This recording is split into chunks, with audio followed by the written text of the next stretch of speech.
तो अभय, सवाल दरअसल आपसे ही मैं पूछ लेता हूं। राजेश कह रहे हैं देखिए अधिकारी की जिम्मेदारी है। जब मैंने पॉइंटेडली पूछा कि राजेंद्र नगर के विधायक तो दुर्गेश पाठक हैं, आपके वरिष्ठ नेता हैं, रणनीतिकार हैं, कि नहीं अधिकारी अभय मिल ले, थोड़ा हर एक चीज का पता लगाएगा, तो जो विधायिका है, जो सरकार है, वो कहीं ना कहीं परमानेंट एग्जीक्यूटिव पर जवाब डालेगी। वो कहेंगे जी हमारे को एलजी ने आदेश दिया, निर्देश दिया, या धमकाते हैं, डराते हैं मुख्यमंत्री, तो गोल गोल ही हम घूमते रहेंगे।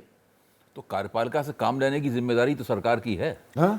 जाहिर है, तो सरकार को अपनी जिम्मेदारी तो तुरंत स्वीकार करनी होगी। और ये बेहतर ये होता, कल ये घटना हुई थी, अभी तक आम आदमी पार्टी की सरकार के पास तत्परता से किया हुआ कोई ना कोई एक प्लान होता जो भविष्य की तरफ इशारा कर रहा होता। भले ही वो केवल एक स्केच की शक्ल में होता, भले ही वो केवल आउटलाइन होती, केवल रूपरेखा होती, लेकिन उनके पास कोई होता कि उन्होंने ये कर लिया, मतलब और आगे करेंगे। जैसे अभी जो आपके सुधीर सौरभ भारद्वाज क्या कर रहे हैं? वो 28 जून का वीडियो बता रहे हैं कि जी चीफ सेक्रेटरी भी ये कह रहा है, वो भी ये कह रहा है, वो भी हम ट्रांसफर नहीं कर सकते। देखिए, सौरभ भारद्वाज का जो तर्क है, तर्क बुनियादी रूप से सही है कि दिल्ली में सत्ता की संरचना बहुकेंद्रीय है।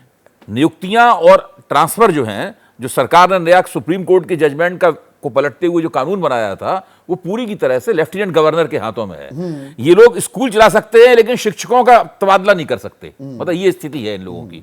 तो ये तो इनकी सरकार की समस्या है, दिल्ली की विशेष किस्म की समस्या है ये। लेकिन इस समस्या के सामने रहते हुए आम आदमी की पार्टी की सरकार क्या कर सकती है, ये उन्हें जरूर करना चाहिए।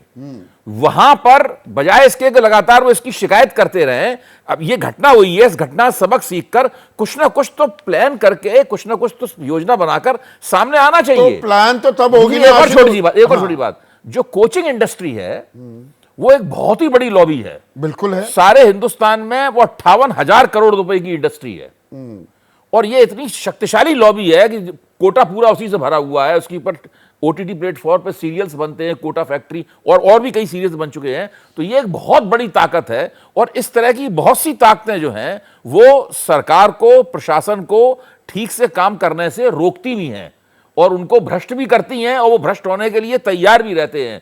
तो मामला बहुत ही जटिल और विकट है। वो तो आप करोल बाग में चले जाइए, आप कहीं भी, मेरा देखा हुआ है, मैं रह भी चुका हूं करोल बाग में कई साल तक, 5-6 साल तक करोल बाग में मकान किराए पे लेकर रह चुका हूं। हाँ। मैं 80 दशक के आखिर के बाद बता रहा हूं, वो सब मेरा देखा हुआ है।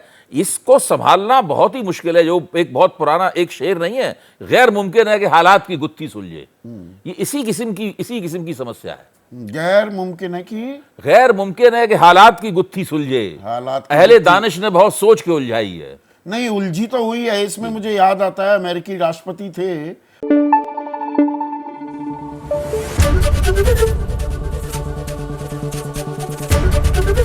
एबीपी न्यूज आपको रखे आगे।